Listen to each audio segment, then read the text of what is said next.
Конечно, поставим. Надо, пусть все знают, что мы авары. Не надо прятать свою нацию, стесняться своей нации. Будем прятать, стесняться свою нацию, а нашу нацию никто не будет знать.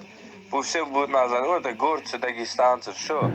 Я же говорю, я вот смотрю в просторах интернета, вот слово авар, вот авары, аварский, вообще нигде не слышно. Вот даже того взять, того же Хабиба Нурмагомедова, Абдул-Рашида Садулаева. Нигде на просторах интернета не написано аварский боец, аварский борец, авар победил там этого американца. Нигде. Везде россиянин, дагестанец, горец, но только не авар.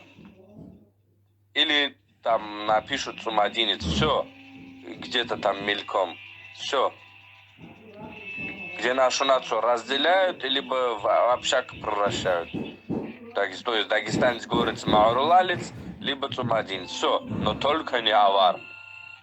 Который, блин, ужас на всю Европу, на Азию наводили, на Кавказе, Кремле, там всех соседей показывали, кто есть кто на Кавказе. Это славное имя авар пытаются как бы уничтожить, заменив вместо этого горцам, мауруляльцам, дагестанцам, или там нашу нацию разделяя на мелкие куски, там каждый район себя отдельной нацией, чтобы считал. Вот этого хотят нас враги. Они боятся объединения аварской нации, боятся подъема патриотического национального возрождения аварской нации.